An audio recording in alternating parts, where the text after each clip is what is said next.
it. You can also do this on the table. It really depends on how you position your patient. Either one is acceptable. Let's switch a little bit more. The patient is... Okay. A patient is going to... Back up a little bit. Keep going. Good. Okay. I'm going to keep one hand underneath to kind of stabilize the forearm. I'm going to ask my patient to bend her wrist.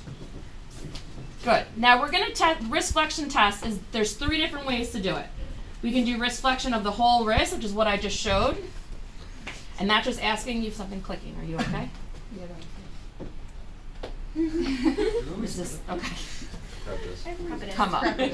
So that's the arm going up and the wrist going up in a clear straight direction. Good. Now as far as resistance, you're applying resistance like straight and down at the palm. I'm not up here at the fingers. Does everybody see this? And I'm using only 2 fingers for resistance. And this is the whole flexor complex that I'm testing. So I want to have you bring your wrist up here. Good. She's able to do it, so I know she's automatically a 3. She comes up, hold here, don't let me move you. She's strong, she's a 5. We'll test again. Nope, come down, back up. Now you're going to be a 4. Waver a little. Good. And now we're going to test a 3. Good. Now for a 2, what would you guys think? Sideways. Or, yeah, neutral. Just support it against the table. And then you're going to have the patient move their wrist towards them and then back to the starting point. And that's a 2. Now for a 1, you're doing palpation of the tendons, but there's going to be no movement, so you're just going to see contraction. Now when palpating, what are your major wrist flexors?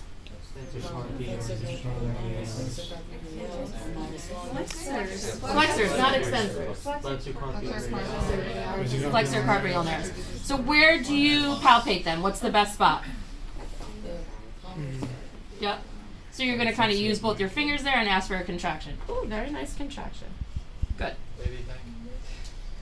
Perfect. Now, for flexor carpi radialis and for flexor carpi ulnaris, you're going to just bias the wrist into a little bit of either ulnar deviation or radial deviation. Sorry, it's lunch. Okay.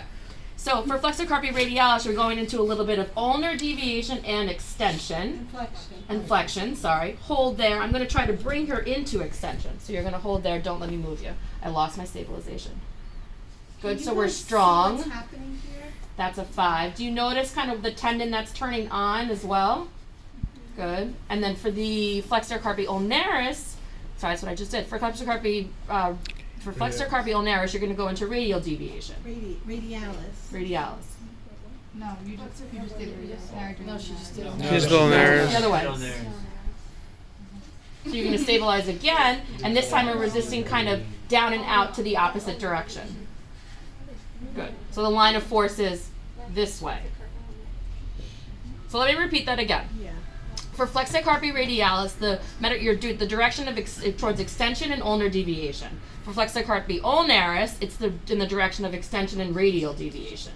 Are you talking about the resistance? The resistance. That's how you're applying the resistance, Your resistance is either on the radial side or on the ulnar side. depending on what you're testing. Right.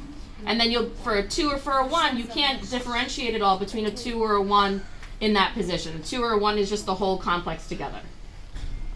So your test would say, on the practical, bias for flexi carpi ulnaris, demonstrate MMT.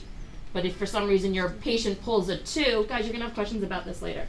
If your patient pulls a 2 for flexor carpi ulnaris, you know that as the actor, you can only go into that gravity eliminated position. There's no way to bias for it. So you have to act accordingly. Where do you put your fingers to resist first one? The same thing? Or It depends on which one you're biasing. Can you show it again where your hand placement Yep. is? So for here, if you're doing flexor carpi radialis and they're up in this position, the resistance is in the direction of extension and ulnar deviation. So you're bringing them this way. So when you're resisting them, your fingers are here. A little more towards the thenar, right? A little. You're resisting radialis, so wouldn't you be a little more over the thenar? See? Here? You're pushing her from here, right? You're pushing her that away. Mm-hmm. So you're putting so from where you're sitting, No, she's using this hand. I'm using this hand though, right? But you're coming. because you're here. So I was going like that. Does that feel okay? Pushing into all R's though, if she's trying to do radialis, you're trying to get that. No, so you're turning on the opposite muscle. Does that make sense? Everybody's lost now. If someone's pulling this way, I'll push If back the you're, other way. I'm trying to do radialis, you're on the ulnar side. So Correct. She's pulling radially, so you're pushing her away ulnarly. Okay. Actually, you're pulling on her. yeah. She's trying to go radial. So again, a 1 is just palpation of both the tendons in that gravity eliminated position. Yes? Am I going to confuse things terribly if we go to extension? Same exact thing, just reversed.